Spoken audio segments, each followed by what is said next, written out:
much time, and I'm sure we've already decided that matter anyway already, and so it stands as a judgment of the House. This ruling has been repeated many, many times. On the 30th of June 1864, Sir John Packington wanted to give more money to nursery schools. Hurrah! On the 17th of May 1870, Mr Torrance wanted to relieve poverty by enabling the poor to emigrate to the colonies. On the 9th of May 1882, Henry Labouchere wanted to allow MPs to declare rather than swear an oath so as to take their seats. On the 27th of January 1891, Mr Leng wanted to limit railway workers' very long hours. On the 21st of May 1912, and this one would probably have the support of every member of this House, George Lansbury wanted to allow women to vote. Yeah. But on every single occasion, Speaker Brand, Speaker Peel, Speaker Denison, Speaker Lowther all said, no, you can't, because we've already decided that in this Parliament, in this session of Parliament.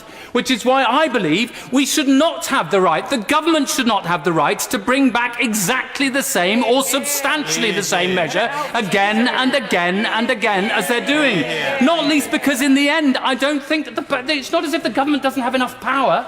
They get to decide every element of the timetable in the House. They get to decide what we can table, when we table it, when we sit. They can prorogue Parliament if they want to. They have plenty of power, and the one limit is they just can't keep on bringing back the same issue time and time again in the same session of Parliament because we've already decided it. And what is it that the government doesn't understand by losing a vote by more than 200, or by losing it on the second occasion by 149? And the biggest irony of all for me is the government repeatedly says the people can't have a second vote, but the House of Commons, we'll get them keeping on voting until they come up with the right answer. That's why I think we should stand by tradition, and Conservatives should be a bit more conservative about the traditions of this House and stop this ludicrous gyratory motion. Thank you. A 3-minute limit on backbench speeches now applies. Charlie Elphick. Mr Speaker, it is as ever a pleasure to follow the honourable gentleman, the member for the Rhondda, who has rightly pointed out the importance of tradition.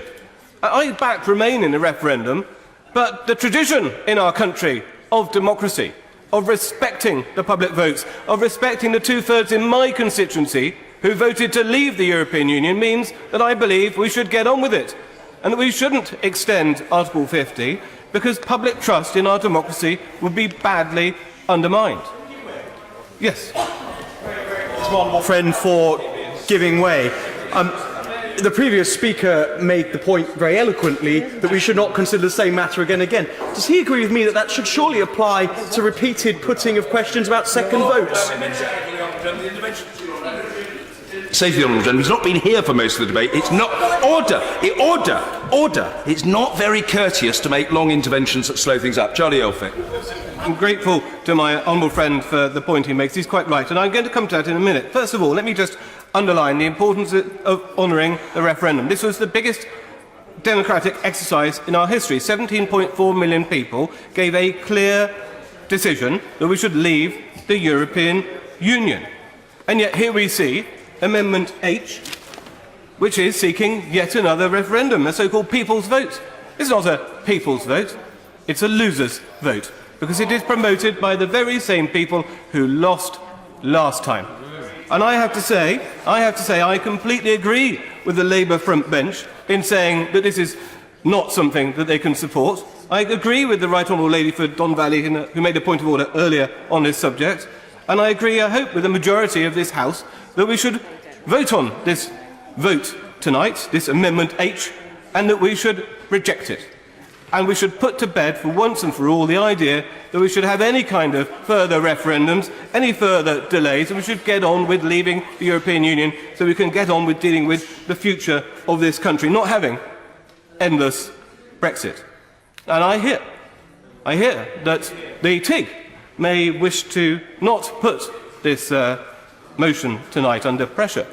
And it will be very interesting to see what the Liberal Democrats and the SNP, who are also on signatories to this amendment, what they do. If they have the courage of their convictions, if they'll see it through, or if they will be frit and run away as they are asked to do, begged to do, by the Labour party front bench. I don't think we need to extend Article 50. I think we need to get on with it. We need not to have a referendum of the losers. We need to again listen to the British people. A snap poll held only today by YouGov found that a majority want to get on with it. 43% to 38% want MPs to vote against delay, because the British people are as sick of endless Brexit as most people in this House are.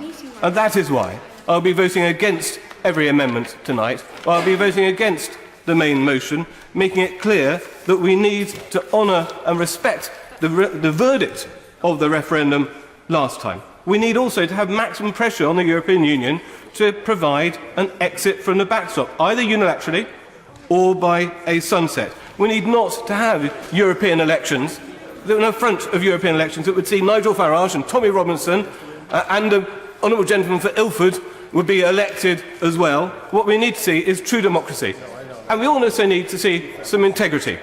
Not only that we should honour and respect the referendum, but the people who want to go and set up a new party should have the courage of their convictions, the integrity of their convictions, and face the people and put to the people the true public vote as to whether they should continue to be members of this House and not run away from the people, but face the people in a by-election and honour our democracy as we should honour the referendum. Mr. Speaker, I will try and keep my remarks brief. Thank you very much for selecting my very last-minute hurried manuscript amendment to Amendment I in the name of my friend, the member for Leeds Central.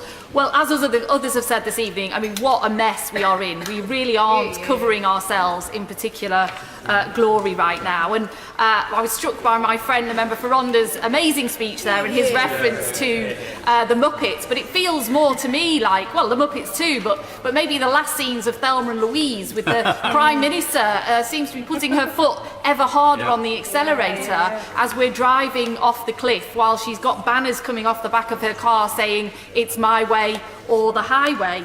And she just keeps putting up these false choices, and this really has to stop now. It's just getting beyond a joke, as others have said. We need to find out once and for all, as we have been asking for weeks and months now, we need to find out once and for all if there are other directions of travel that this House can all agree on. And the Amendment I, in my friend's name, is the only way now, the only way. We cannot trust the government any longer to bring forward this process. It's the only way for us as Parliament to be able to express our view. And whether we want another second referendum or not, we still need to resolve what leaving the EU looks like and what this Parliament says that looks like. And for most people, that is about addressing the political declaration that sits alongside the withdrawal agreement, and that can be done in good time. There's no reason for that to take very long at all. The Secretary of State earlier on seemed to be contradicting himself that, you know, indicative votes or votes next week were going to mean a year's delay. Well, if they think it does and this amendment passed tonight, then they need to bring forward an extension to that for that time. That's up to them to determine. So the reason for my very late and hurriedly manuscript amendment to that amendment is to try and maximise support in this House, because I know many colleagues are concerned about the forthcoming European elections, about a long extension to Article 50. But let's just remember that if this amendment is passed this evening, if we tonight say that we want an extension to Article 50, it is up for the government to come forward with the necessary legislation and the date therein to decide how long that will be for. So I hope that the House will accept my amendment to my honourable friend's amendment so that we can maximise support for that process to allow us, at long last, to have a say on the way forward. It is astounding to be in this position when the British people made the decision in June 2016, that here we are in March 2019 debating how long we should be extending Article 54, or perhaps whether it should be actually got rid of and have a second referendum on whether we remain or leave the European Union. We need to get on with this. We need to leave decisively on the 29th of March It is what democratically there is an expectation across the country.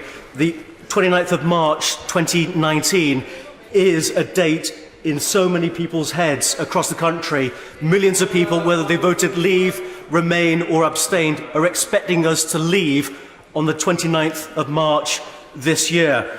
It's not just good for democracy to deliver our promises, it's also good for business, because if there's a suspension, whether it's a short suspension, whether it's a long suspension, whether it's a series of suspensions, that's bad for business and business planning, whether that's in manufacturing or whether, for example, that's in clinical trials, life sciences, our university sector. We just have to look at the approach to the European Union when it comes to science to see why it isn't working now and won't work for the future. The Clinical Trials Directive, thought of in 2001, introduced in 2004, the EU wanted to change it to the Clinical Trials Regulation in 2016. They have thus far failed to change these regulations this year. We don't know when they're actually going to be delivered, and actually the failure to change from the directive to the regulations are holding back trials. And if these trials don't go ahead, that's life-saving, life-enhancing treatments that aren't invented, aren't brought to market to actually serve the interests of people. And the European Union are still going in the same direction. The Advocate General, against the advice of the Advocate General, the European Court of Justice decided to treat gene editing as genetically modified organisms. This means this technology will be held back in the European Union.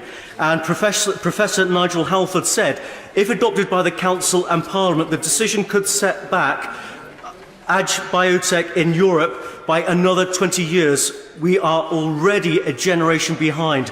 Young scientists interested in ag biotech are likely to move to places where common sense and scientific evidence prevail. That is not the European Union. I believe the EU is 1950s politics trying to be applied to the 21st century. We need to leave on the 29th of March this year. Thank you. James Frith. Speaker, the Prime Minister is not alone in failing us. The government's backbenches are full of former ministers who claimed, "I am the man who can." The first Brexit Secretary said he could, but he couldn't. The former Foreign Secretary said he could, but he couldn't. The second Brexit Secretary said he could, but he couldn't. And now they join the hardliners on their benches who all say they can, but we know they can't. Yeah. It isn't just the Prime Minister let down by this mis-selling. The country's been misled, and now the plan has been mislaid. Ultimately, though, this comes down to a failure of the Prime Minister, of her leadership, her incapacity to build consensus, to hear what is said, and most alarmingly of all, her contempt for Parliament. This Parliament has been voted in more recently than the referendum. This Parliament has been more recently anointed its authority than the referendum. My town sent me here as someone who didn't trigger Article 50. Many, because of that fact. We're a Parliament more representative of the changing picture we see. And on at least 3 occasions in normal times, the Prime Minister's record would have cost her her job. Yeah. These 3 occasions, though, Mr. Speaker, were opportunities for her to change tack, to offer a tonic for the UK with a deal that united the country through the unity in this House.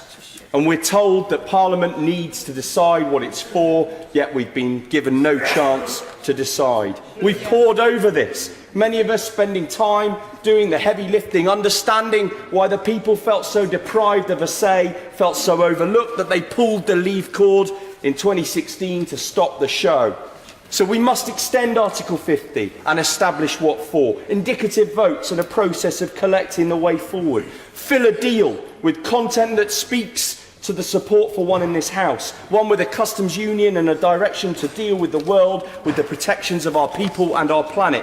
And then, Mr. Speaker, take this deal and seek further permission on it. Yeah. Not from the pomp in the party opposite, but from the public. Yeah. Go back and seek further instruction from them. Let them hold it up to the light for their final say. Let Britain have her last word, to stick or twist, to back it or keep what we've got. Britons voted to leave and remain in their millions.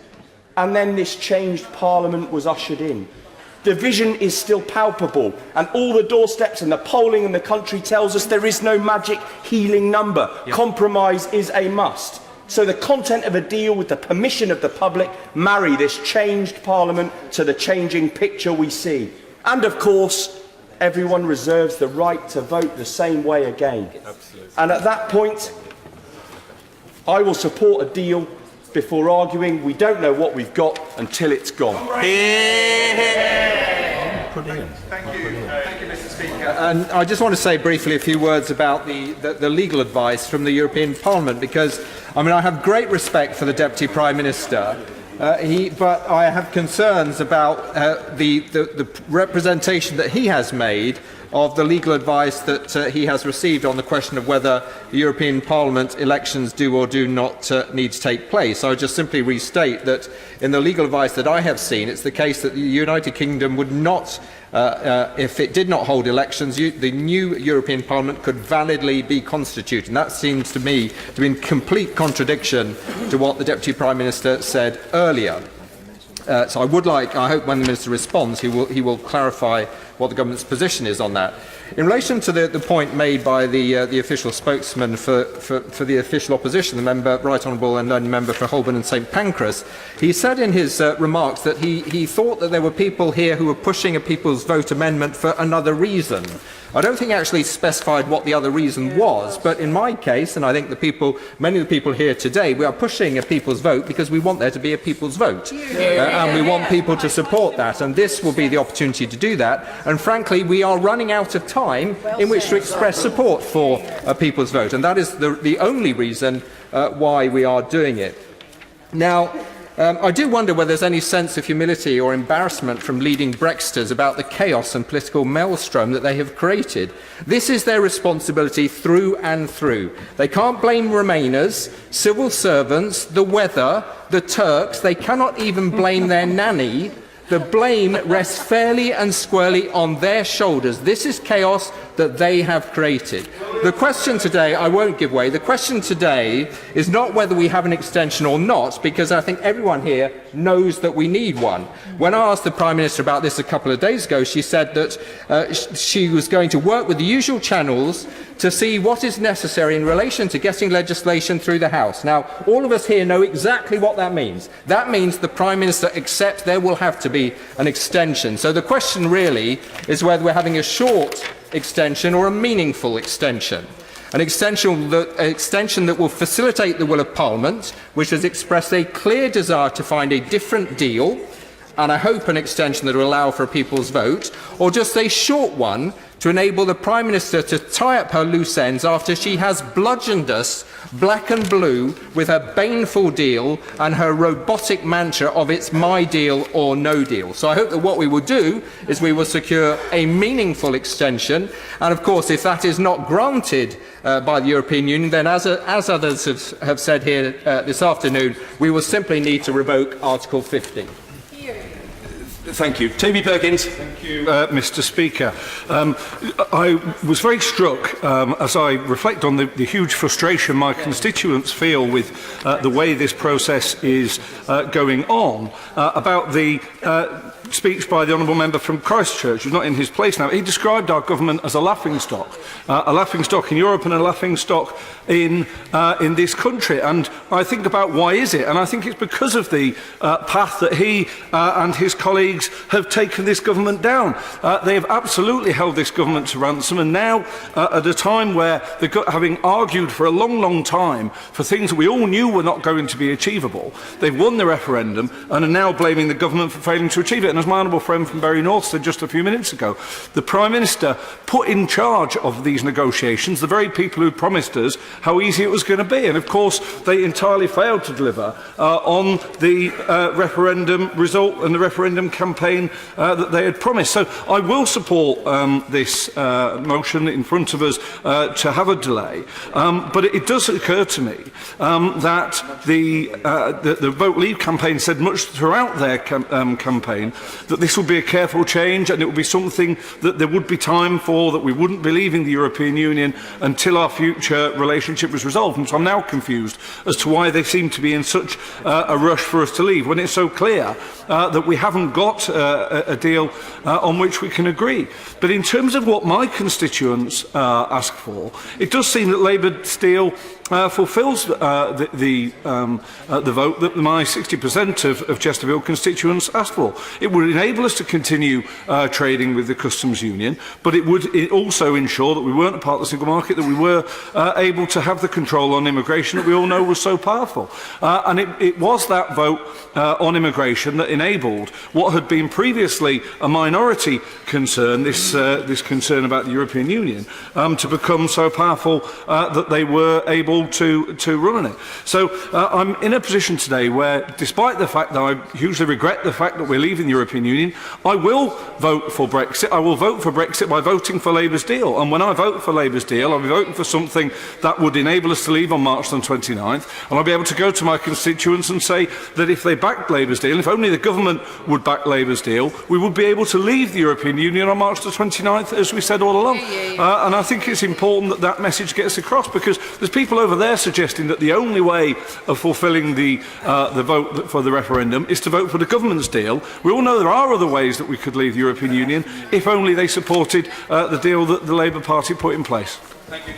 If members now speaking take interventions, they'll do so knowing that they're stopping colleagues speaking. So I hope they won't. Anna Soubry. Mr. Speaker, and thank you very much. It's a pleasure to follow the Honourable Member for Chesterfield. Mr. Speaker, I rise in support in particular of Amendment H in the name of my Honourable friend, the Member for Totnes, in support of a people's vote. Mr. Speaker, the people's vote is not the four of us that attended that moment just over a year ago when we launched a people's vote. Though I'm proud that the Honourable Member for Oxford West and Abingdon, the Honourable Member for Brighton Pavilion and the Honourable Member for Streatham and I all tonight will be true to our word, and we will vote for a people's vote. We were then in the four parties. We are now, of course, in different positions. But as I say, it's not about us. We are not the people's vote. Mr. Speaker, the people's vote isn't even Susan and Linda, who go out every weekend as members of the Nottinghamshire People's Vote, not just in West Bridgford, where we were on Saturday, in all weathers, but in all circumstances. They've been to Ashfield, they've been to Mansfield, they have stood and they have made the case for a people's vote, not just in bad weather, but in, frankly, other adverse conditions, and they do it with a burning passion. And they do it because they believe that our great nation has made a mistake. But they don't do it to thwart Brexit, they don't do it to stop Brexit, they do it, as I do and I know many other honourable members do as well, is because we believe with passion that this matter must now go back to the British people. It is the only way through the mess. And Mr. Speaker, one of the things that will happen, and it may be when I'm long gone, but there will undoubtedly be an inquiry into what happened, how this great country came to find itself in a position of leaving the European Union, and I gravely still fear, notwithstanding last night's vote, without a deal. And it will record that there was a lack of honesty, of courage and of leadership in this place, amongst journalists, amongst businesses, people who said things in private but simply failed to do the right thing when it was needed for our country in public. And that moment is now. And I say gently to colleagues who are in the Labour Party, many of whom I have huge respect for, and they know that I work with them cross-party on all manner of campaigns and will always continue to do so.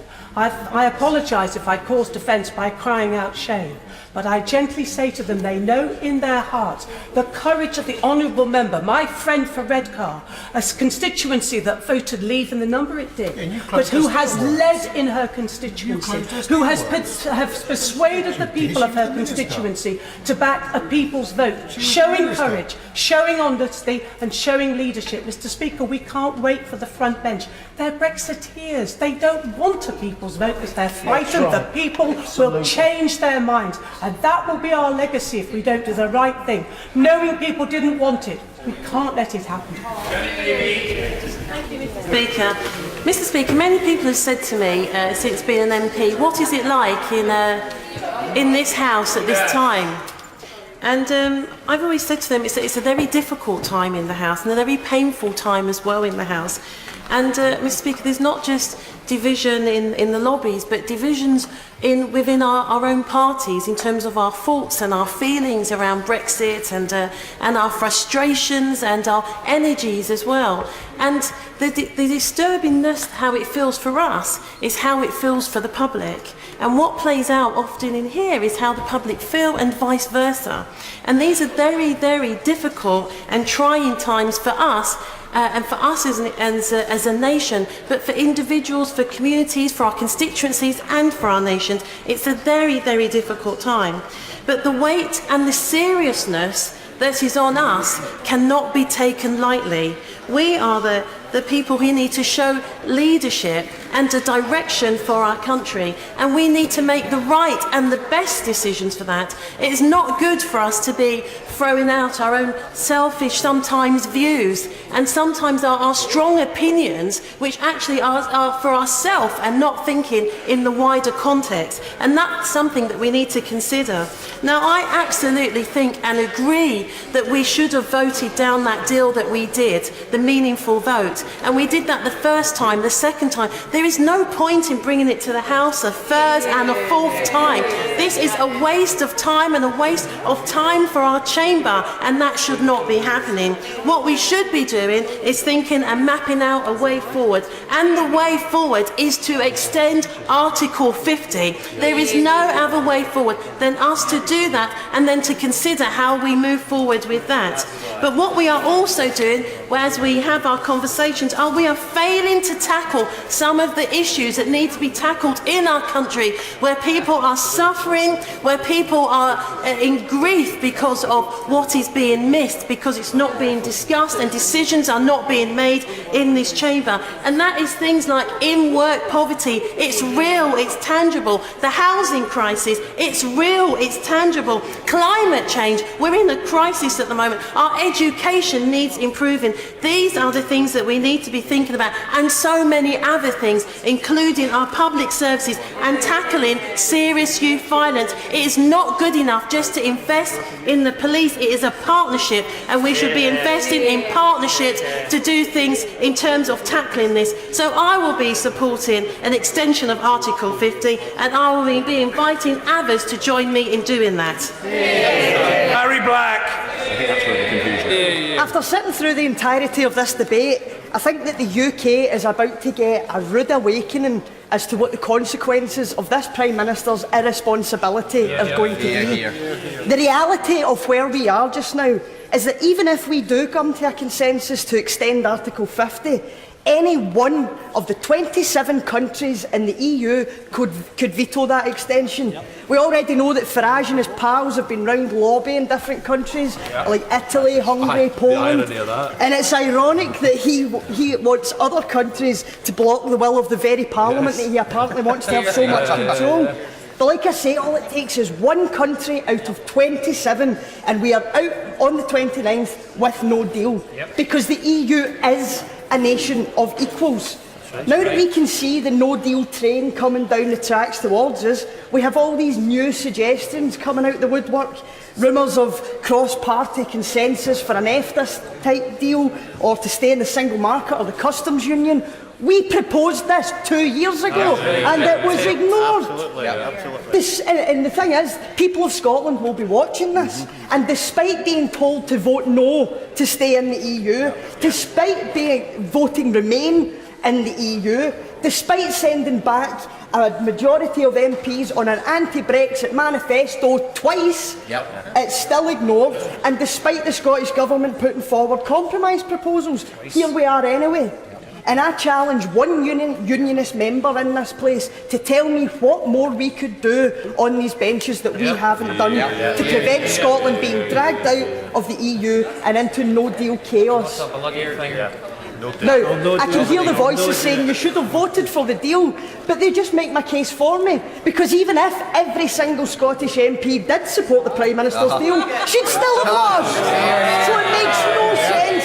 This is not a union of equals. And it gets summed up best by a good friend of mine and a former member of this place, actually, Jim Sillars. And he summed it up best when he talked about Scottish independence. And he said that on the 18th of September, Between the hours of 7 AM and 10 PM, Scotland is in control of its own future. And the question is whether at 1 minute past 10 we hand back that power or we keep it for ourselves. Now, we chose to hand that power back to this place, and look what has happened. And I tell you, Mr. Speaker, if this is a union of equals, then the next time that Scotland is asked whether we want to be part of this union, I'll bet my money that the answer's different. Weston! Mr. Weston. Speaker, I rise in support of amendments E, I and J. The Prime Minister has made a huge mistake. She has not sought to unify this country, to reunite us, but to reunite her party. Since the 10th of December, it's been abundantly clear that there isn't a majority in this House for the Prime Minister's deal. 3 months on, she still insists it's her deal or no deal. Her approach has been flawed from the start, and what has led to us being in this humiliating, disastrous mess. Rather than reach out across the country and across Parliament, the Prime Minister asserted her infamous red lines and is focused on securing her legacy. Now we must exhaust other realistic options in a short time frame to understand where there is a majority in this House for some form of Brexit. We owe it to this country that has been misled not once but twice, first by the promises of the Leave campaign and secondly by the disingenuous claims of the Prime Minister that hers was the only way of delivering Brexit. For several months I've been making it clear that I believe it incumbent on this House, as representatives of a presently very divided nation, to work collaboratively to find solutions to this impasse with a primary aim of seeking to heal those divisions. We must work to determine those forms of Brexit that are A, realisable and B, least damaging to the UK and to Europe. To enable this, it is essential that we extend Article 50. And as I said very publicly back in mid-November, we must do that and confirm it with the EU and then decide on which of those Brexit options which has the most public support. Let me be clear. Yes, I support a public vote, as I said before, and I believe this place cannot decide what form of Brexit we follow. But today's votes and the public must confirm that this is what they wanted versus Remain. Today's votes are all about achieving an extension to Article 50 that will facilitate the right outcome that's in the best interests of this country. If won, we must then agree across this House the mechanisms for achieving this. And Amendment I believe, does that.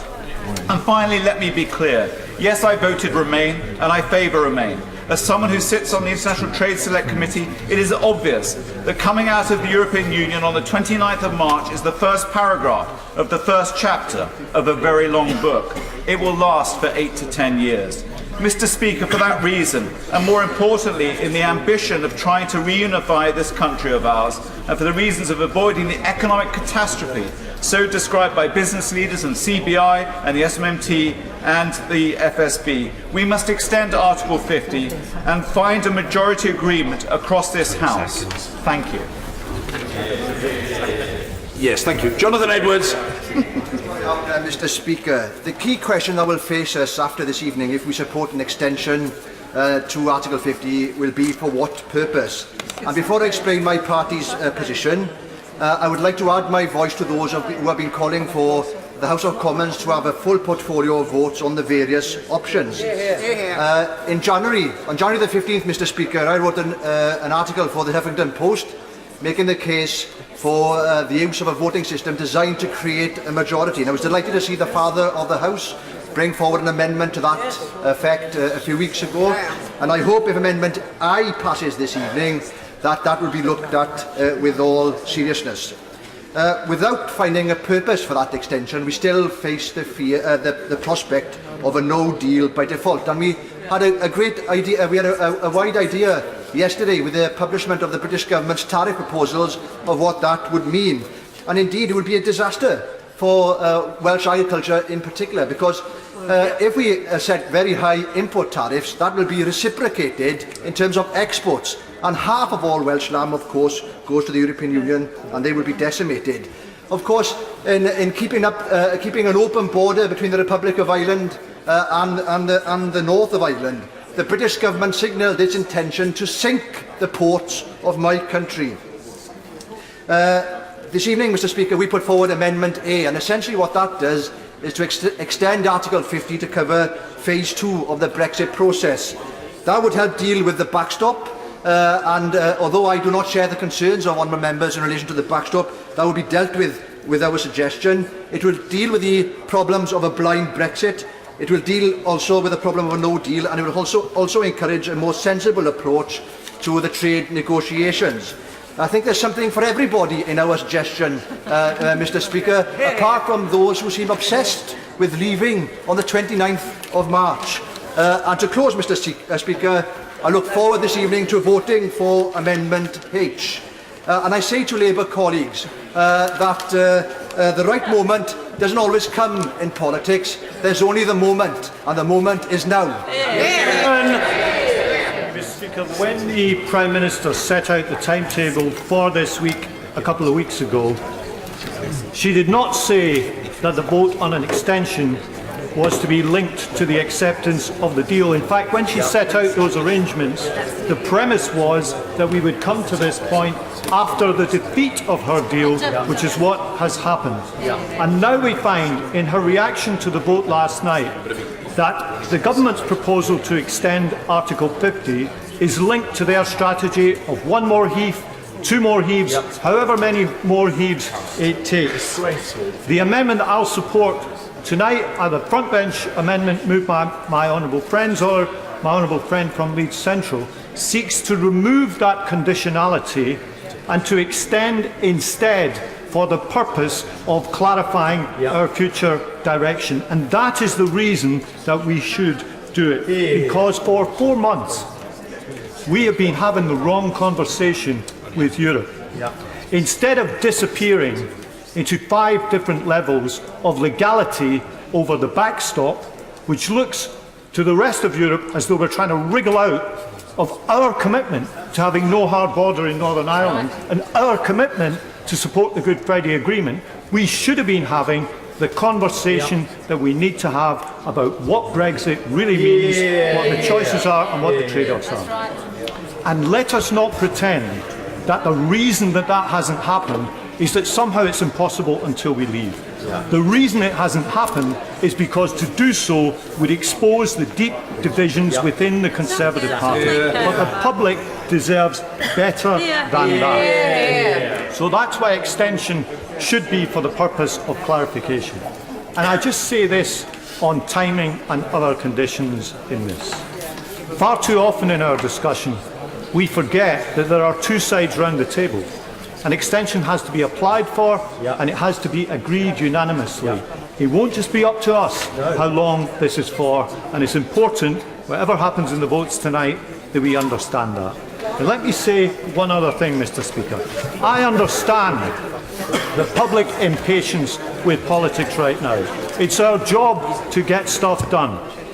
But the leadership response to parliamentary votes matters. And we had a great speech here yesterday from my honourable friend, the member for Yardley, defending parliamentary democracy. It is just a pity that our Prime Minister, the leader of our country, never defends parliamentary democracy, because continually setting up Parliament against the people is at best disappointing, it is thoroughly irresponsible, and it is not the leadership that we need through these troubled waters. As the clock strikes 4:44, the honourable gentleman for Ilford South must sit down.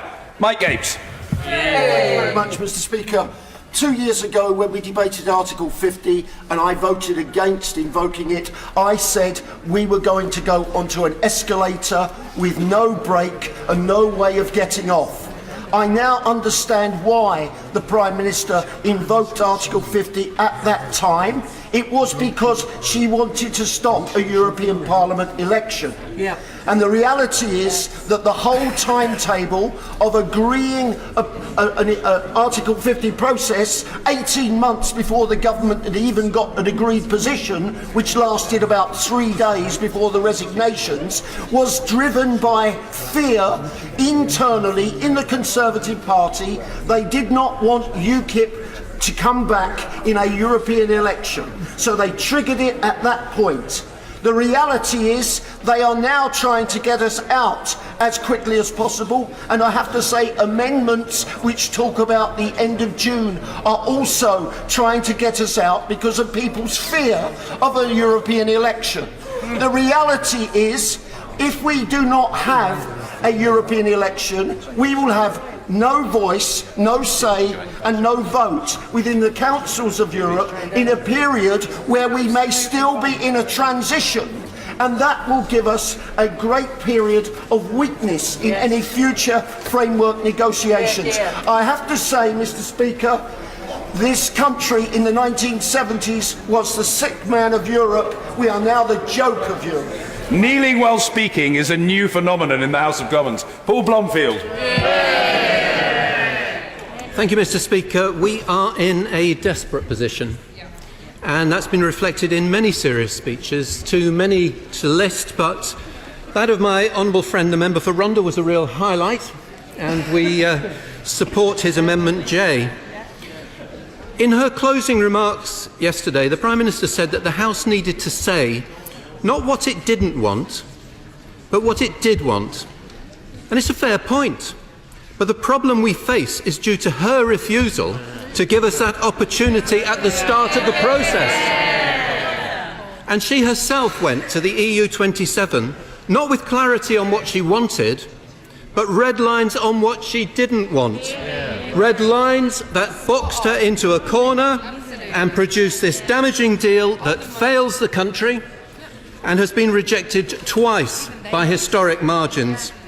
And so what's her reaction, Mr. Speaker? Try again. It was my right honourable friend, the member for Holborn and St Pancras, who coined the phrase meaningful vote when seeking to ensure that Parliament had a role in this process. It's a phrase that the Prime Minister has embraced. We had meaningful vote 1, meaningful vote 2. But how, as the right honourable member for Putney pointed out, can meaningful vote 3 be meaningful in any sense of the word? On the 26th of February, the Prime Minister set out the process for this week. Vote on her deal, vote on no deal, then vote on an extension. And she set out the options to be considered at that stage. Her deal, no deal, another deal, or a public vote.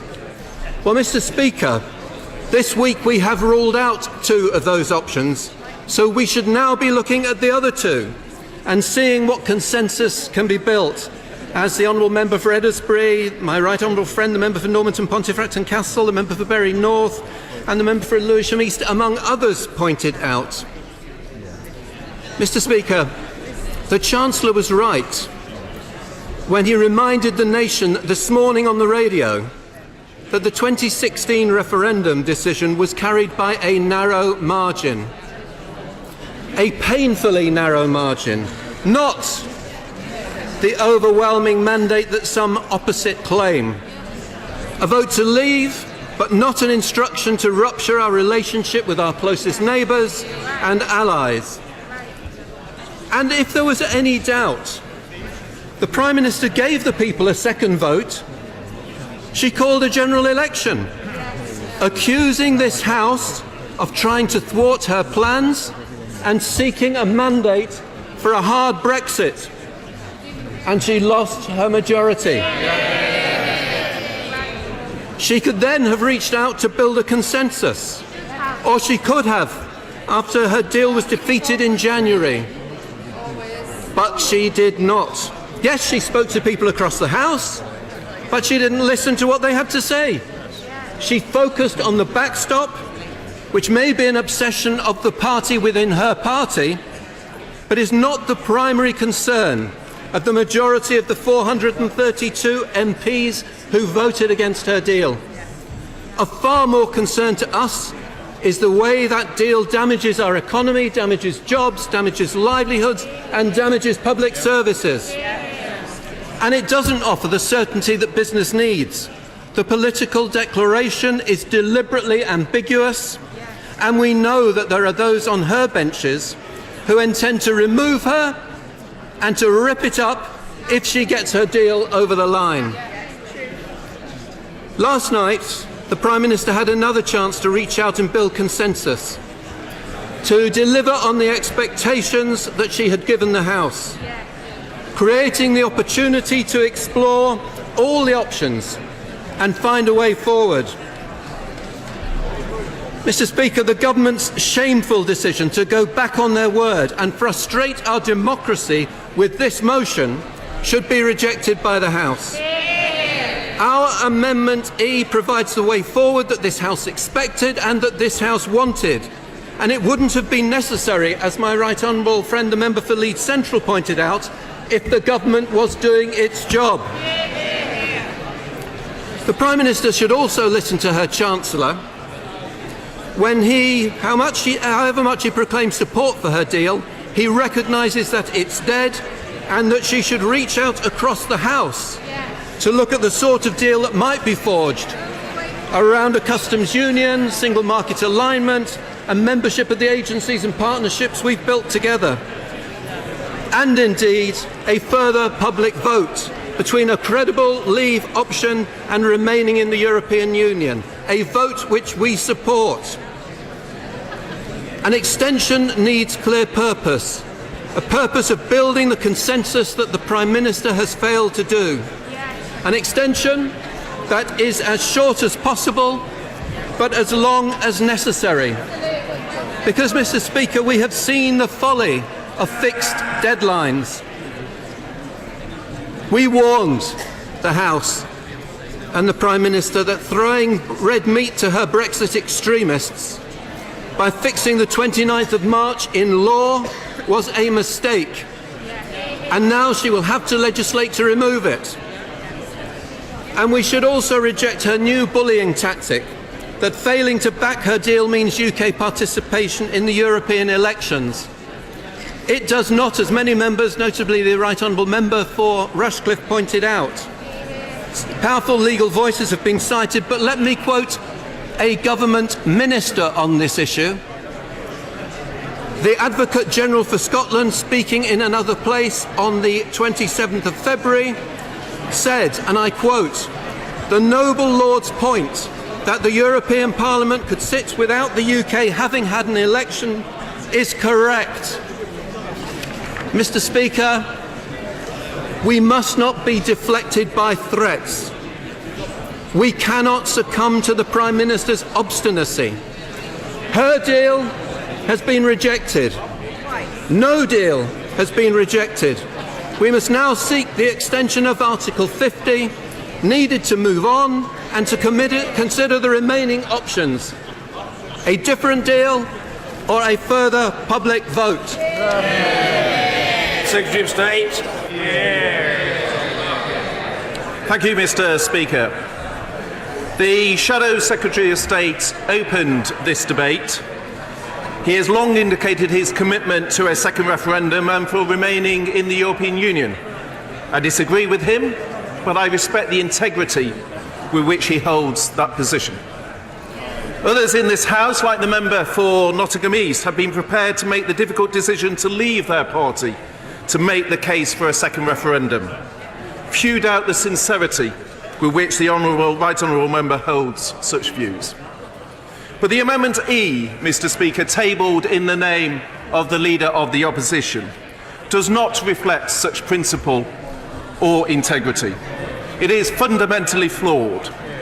The European Council statement of 12th March makes clear that any extension to Article 50 must be on the basis of providing clarity on both its duration and give credible justification. Yet the Leader of the Opposition's amendment meets neither of these two tests. Firstly, it does not clarify the duration that it seeks to extend for. Perhaps that's because she's not in her place, but the Right Honourable Member for Islington South and Finsbury said on Saturday that Labour would back an extension only to July because it would be inappropriate for us to stand for the European Parliament. But just the next day, the Shadow Chancellor contradicted her, saying that an extension should be as long as necessary. To be fair, the member for Manchester Central, in her manuscript amendment, does address the issue of duration in terms of the Amendment I from the member for Leeds Central. But the Leader of the Opposition fails to do so. Secondly, he does not set out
such a big defeat as the government's own proposition.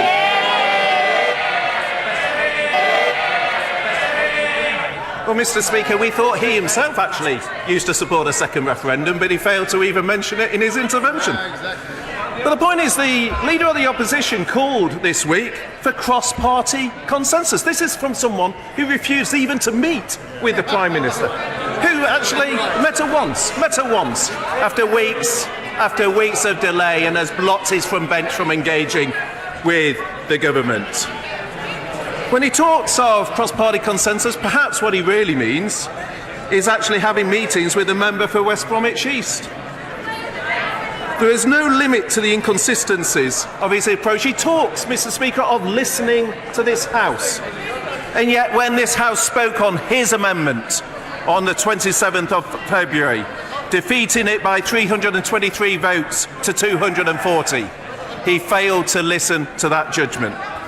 So today, Mr. Speaker, he presents an amendment that fails the test set out by the European Commission on Tuesday, that calls for cross-party talks when he himself has resisted them, and calls for listening to this House when he fails to do so for his own amendment. I'll give way once more. The right honourable member for giving way. This country is on the edge of an economic precipice. We want some leadership from the government. We don't want you to be sitting there giving pot shots at the last moment against the opposition.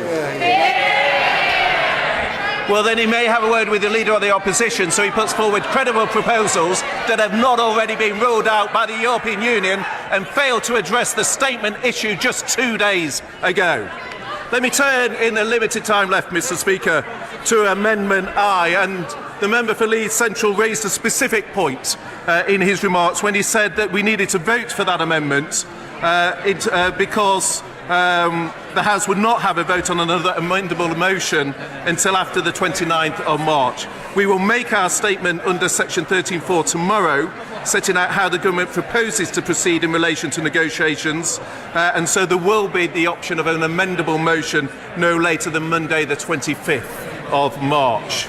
The Amendment I, Mr. Speaker, from the Honourable Member for Rhondda, raised an issue which I think, Mr. Speaker, you have already addressed in your response to the member for Wallasey.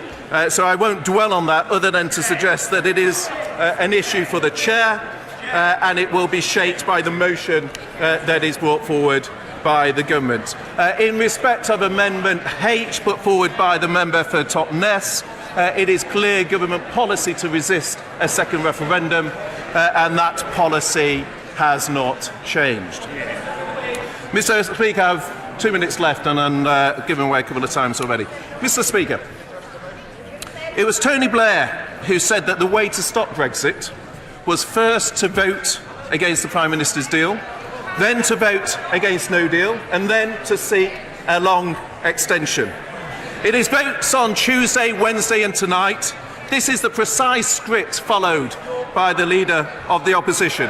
Perhaps he should share with us whether it was Tony, Peter or Alistair that wrote it for him. How proud those envoys of the elite must be with his late conversion to the cause. His approach has become more Davos than Don Valley. Some members of this House will remember the painting from Banksy that went through the shredder. Indeed, the member for Ribble Valley had it on his Christmas card. The reality in his approach this week, Mr. Speaker, is he is shredding the votes of 17.4 million people in this country, with his turning his back on the referendum, going back on his word from his own manifesto, failing to listen even to his own front bench. The member for Ashton-under-Lyne was saying just last night, I think that it would be disastrous for us to, as members of Parliament, go back to the people, the very issue that others in his party are campaigning for. Mr. Speaker, this is a time for responsibility, yet we have a motion from the Leader of the Opposition that ducks the choice, ducks the time, ducks the clarity, ducks any sense of national responsibility. It is time for this House to act in the national interest. It is time to put forward an extension that is realistic. I commend the motion put forward by the government to the House. Order! Order. Under the order of the House of today, I must now put the questions necessary to dispose of proceedings on the motion. I begin by calling the Honourable Member for Totnes, Dr Sarah Wollaston, to move Amendment H. Formally. Thank you. I remind the House that if Amendment H is agreed to, Amendments I and E fall. The question is that Amendment H be made. As many as are of that opinion say aye. Aye. Of the contrary, no. Division! Clear the lobby.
Order. The question is that Amendment H be made. As many as are of that opinion say aye. Aye. Of the contrary, no.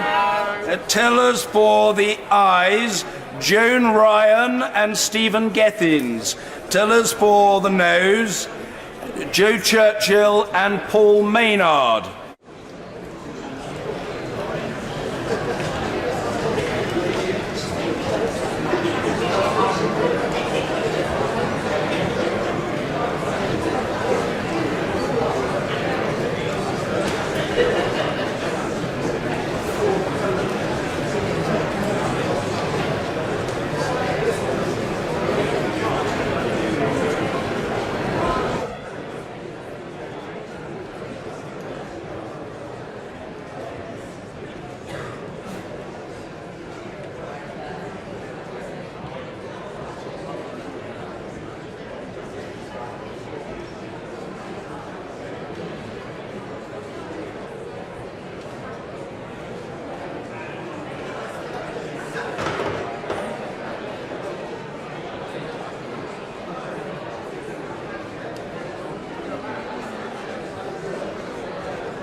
Lock the doors!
Order! Order!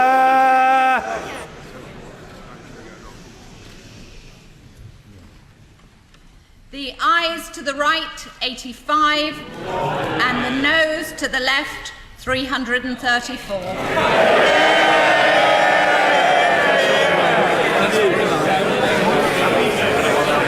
The ayes to the right, 85. The noes to the left, 334. So the noes have it. The noes have it. Unlock. Order. No, not now. We'll deal with point of order later. We now come to Amendment I. Mr. Hilary Benn to move the amendment formally. Move formally. Formally, thank you. I now call Lucy Powell to move formally her amendment to Amendment I. Move formally, thank you. The question is that the amendment to Amendment I be made. As many as I thought of it and say aye. Aye. Of the contrary, no. No. Division, clear the lobby.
The question is that the amendment to Amendment I be made. As many as I thought of it and say aye. Aye. Of the contrary, no. Tellers for the ayes, Jeff Smith and Nick Smith. Jeff comes before Nick in the alphabet. Tellers for the noes, Joe Churchill and Paul Maynard.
Lock the doors!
Order!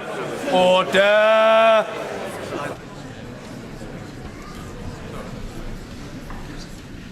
The ayes 311, the noes 314. Thank you.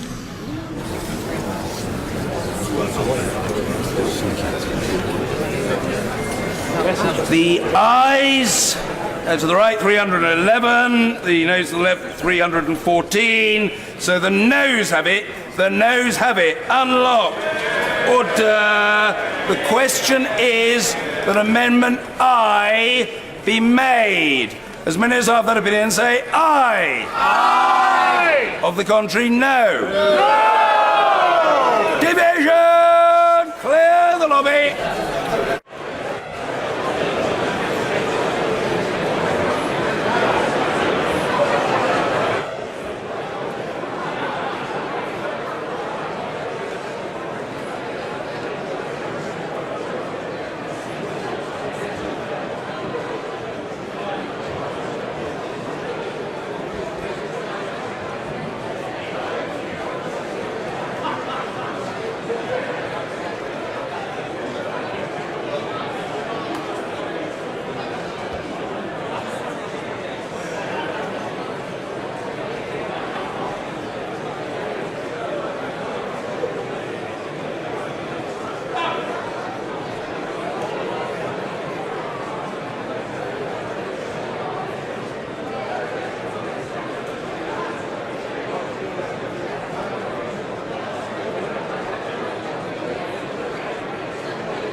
Order. The question is that Amendment I be made.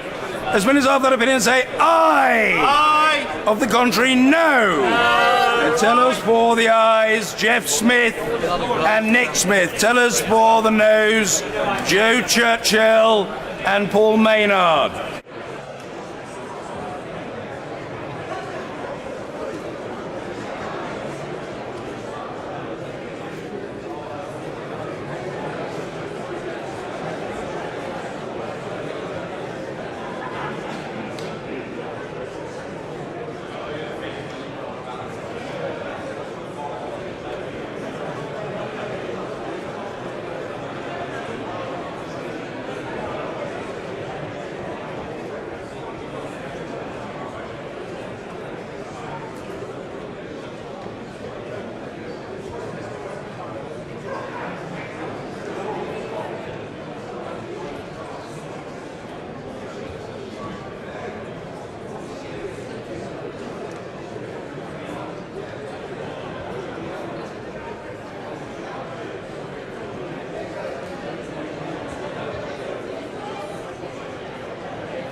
Pause.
ayes to the right, 312. The noes to the left, 314. The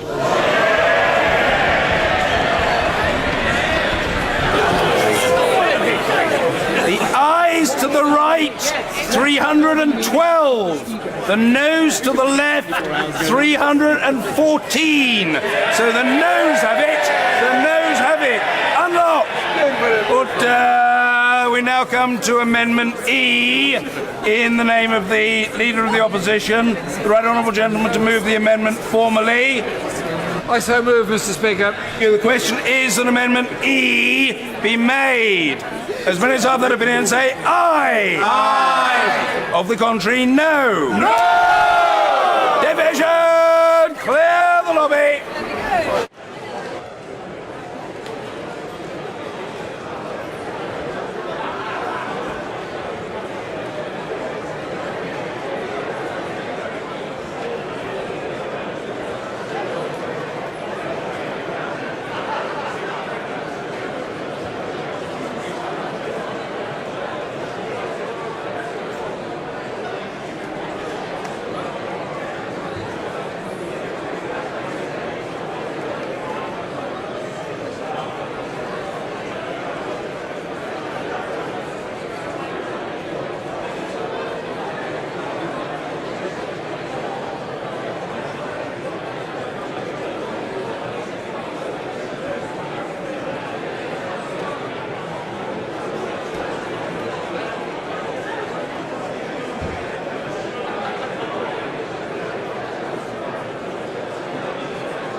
Order. The question is that Amendment E be made. As many as have that opinion say aye. Aye. Of the contrary, no. Tellers for the ayes, Jeff Smith and Nick Smith. Tellers for the noes, Joe Churchill and Paul Maynard.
Barbados!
The ayes to the right, 302, and the noes to the left, 318.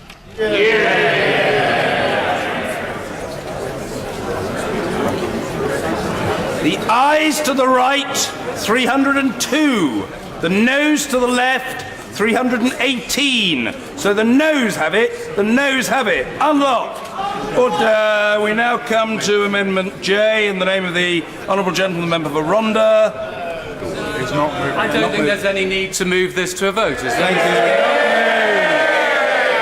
Amendment J for Jemima, not moved. Order.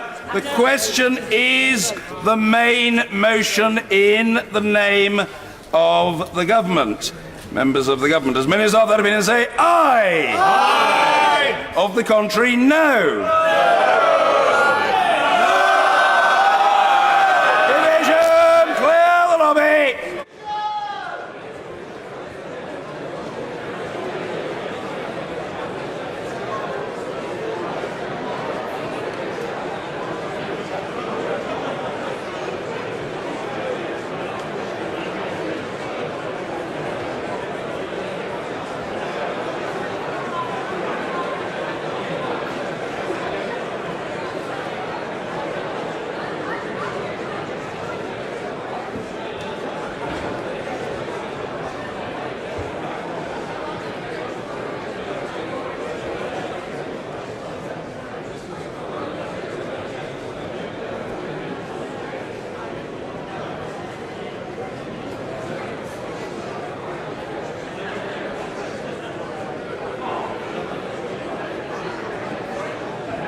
Order. The question is the main motion as on the order paper.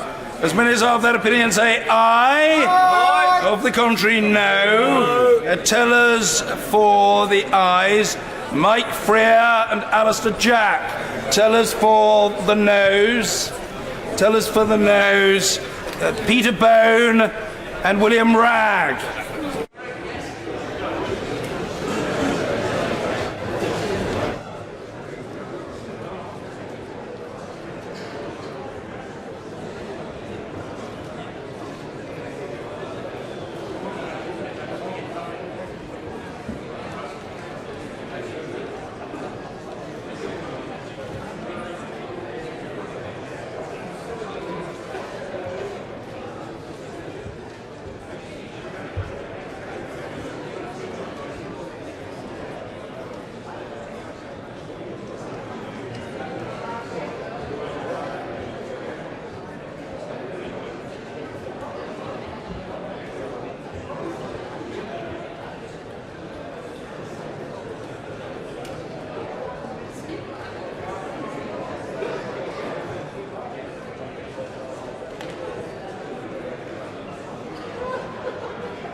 Lock the doors!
Order!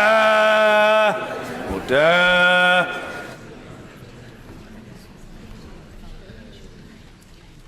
The ayes to the right, 412.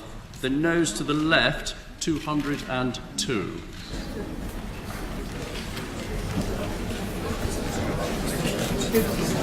Thank you.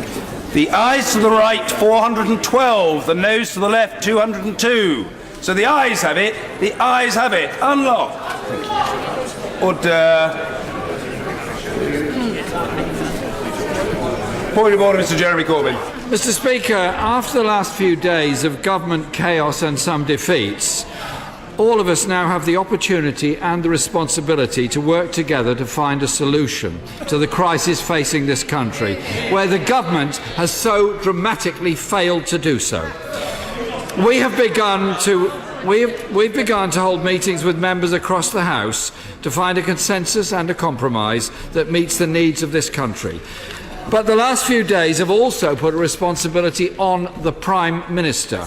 First, to publicly accept that both her deal and no deal are simply no longer viable options. And secondly, to bring forward the necessary legislation to amend the exit date of the 29th of March. Tonight, Mr. Speaker, I reiterate our conviction that a deal can be agreed based on our alternative plan that can command support across the House. And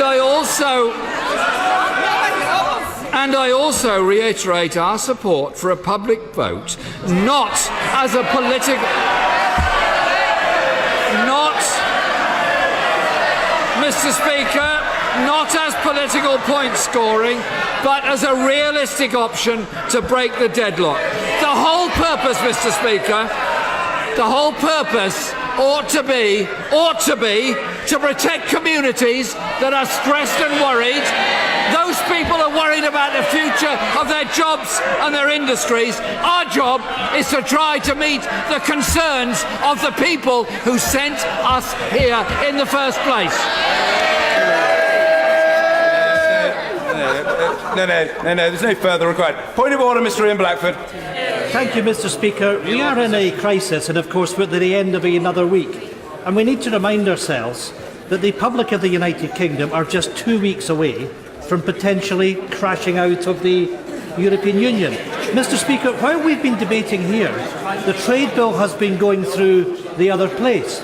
And importantly, in the other place, an amendment has been passed that disallows the trade bill if no deal is not taken off the table. Can I seek your advice as to how we can make sure that this House has the ability to debate the trade bill over the course of the coming days and presents the opportunity that we can use legislation to make sure that no deal can happen? That's the responsible position that we should be taking. If I may say so, utter hypocrisy from the Labour Party. They punked the opportunity to put people's vote on the agenda tonight. Grateful to the right honourable gentleman, amendments to be considered at the point at which the bill returns. That's the factual situation. There's nothing that I can add at this point.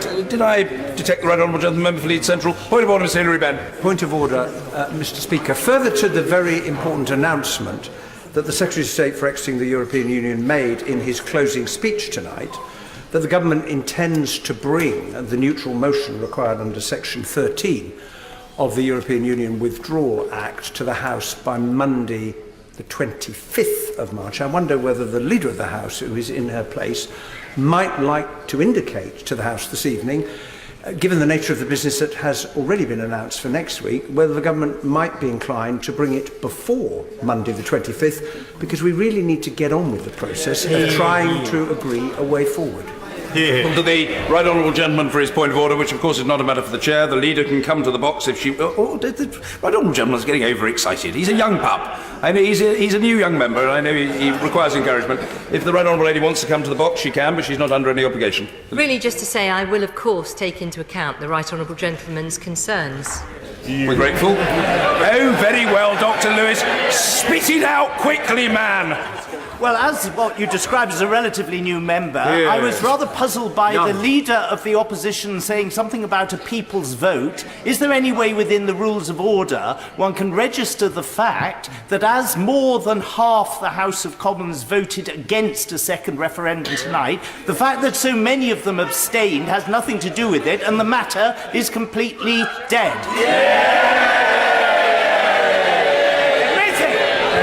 Well, the right honourable gentleman has registered his view with his usual force, and we are grateful to him. I don't think he's interested in a response from me, and he'll be pleased to know that he's not getting such. Now, no further to that point of order. Point of order, Laura Smith. Thank you for allowing me to make this point of order, Mr. Speaker. It is on an unrelated matter to today's proceedings, but I believe it is of the utmost importance. Yesterday, the Member of Parliament for Uxbridge and South Ruislip made disgusting comments on LBC Radio regarding historical sexual abuse and investigations being a waste of money. His exact words, Mr. Speaker, were spat money up the wall, a well-known colloquialism for ejaculation. I represent a constituency where many survivors of sexual abuse at the hands of the predatory paedophile Barry Bonnell live.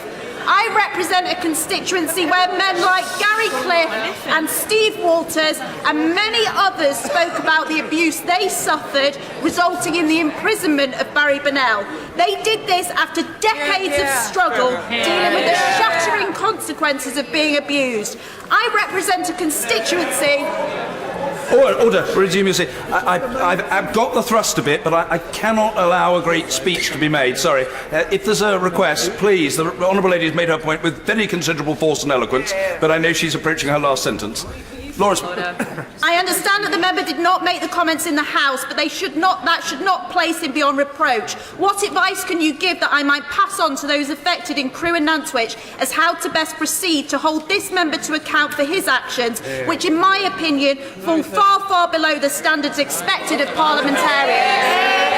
I thank the Honourable Lady for her point of order, and what I would say to her is twofold. First of all, she can, and I suspect will, engage with the member concerned, perhaps by correspondence, to register very forcefully her views. Secondly, if she wishes to approach that member directly, in, I know, a very seemly but robust way, she can do that. And thirdly, what I would say to her is that she can send to her constituents a copy of the official report of today, in which this very forceful and clear point of order from her and my response to it will be recorded. And by the way, in interrupting, I intended absolutely no discourtesy to her. I just wanted to expedite proceedings. But she has made her point with great force, and it will be communicated to her constituents and to those at whom it was directed. Very well. All right.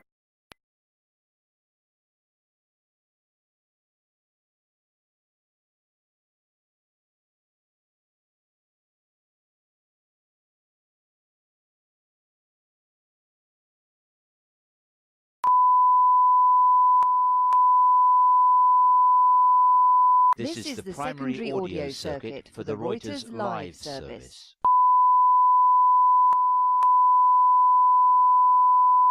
This is the primary audio circuit for the Reuters live service.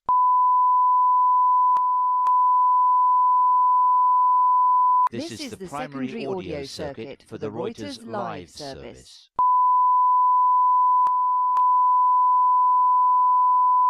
This is the primary audio circuit for the Reuters live service.